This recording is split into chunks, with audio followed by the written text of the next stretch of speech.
पाकिस्तान के माशी मसाइल में से अगर किसी भी बुनियादी नौइयत के मसले को हाईलाइट करना हो तो मेरा ख्याल है इस बात पे कंसेंसस बनेगा कि महंगाई इस वक्त पाकिस्तान का सबसे बुनियादी मसला है जो कि आम आवाम की ज़िंदगी के ऊपर बहुत बुरी तरह से असरअंदाज हो रहा है।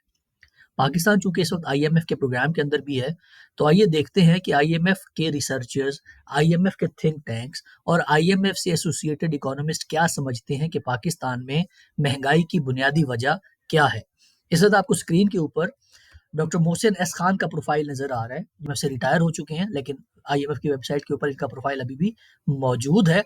और ये पाकिस्तान के उन लीडिंग इकोनॉमिस्ट में से हैं जिनकी की हुई बात को बहुत सीरियसली लिया जाता है और उसको एक एकेडमिक बात समझा जाता है, जो कि पॉलिटिकली मोटिवेटेड नहीं होती। इन्होंने एक पेपर लिखा था जो कि जो जे स्टोर डाटाबेस है एकेडमिक रिसर्च जर्नल्स का, उसके अंदर पब्लिश हुआ था और जर्नल का नाम वो पाकिस्तान डेवलपमेंट रिव्यू है। इस पेपर का टाइटल ही ये था कि इन्फ्लेशन इन पाकिस्तान। इसमें इन्होंने पाकिस्तान के अंदर मौजूद इन्फ्लेशन को एनालाइज करने की कोशिश की थी। अब जाहिर है इन्फ्लेशन को असरअंदाज करने वाले बहुत सारे फैक्टर्स हैं, मॉनेटरी फैक्टर्स भी हैं, फिजिकल फैक्टर्स भी हैं, सप्लाई चेन की डिस्ट्रप्शन भी है, डिमांड साइड की डिस्टॉर्शन भी है, सप्लाई साइड के शॉक्स भी हैं।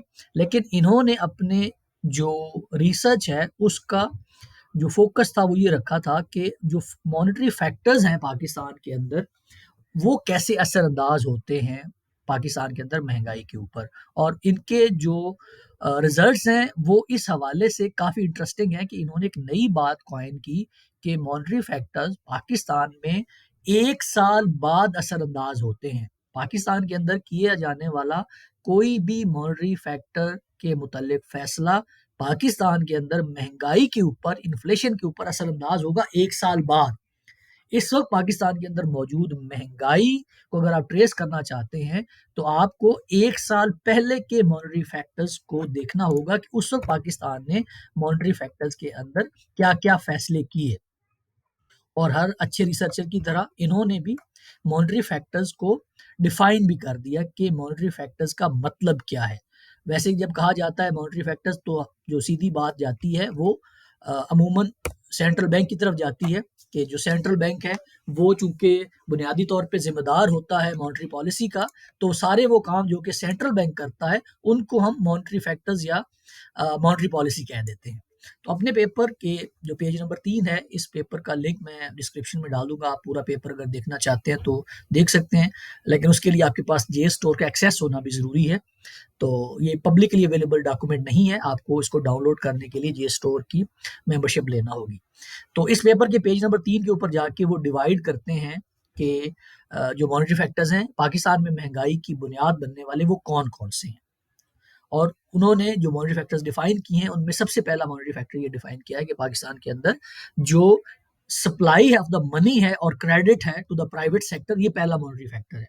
इसका मतलब ये कि अगर आप इंटरेस्ट रेट कम करेंगे या मनी सप्लाई को बढ़ाएंगे, जो कि पाकिस्तान के अंदर बढ़ाई गई कुछ अर्सा पहले तक, तो उससे भी असर पड़ेगा मुल्क के अंदर मौजूद महंगाई के ऊपर। और ये बड़ा ऑब्वियस भी है कि जब सर्विसेज और गुड्स तो उतनी ही है, लेकिन उनको चेज करने वाली, उनको खरीदने के लिए अवेलेबल जो मनी है वो बढ़ जाएगी तो महंगाई हो जाएगी। तो पहला मनी सप्लाई है, ऐसा मॉनेटरी फैक्टर जिसकी वजह से पाकिस्तान के अंदर महंगाई होती है।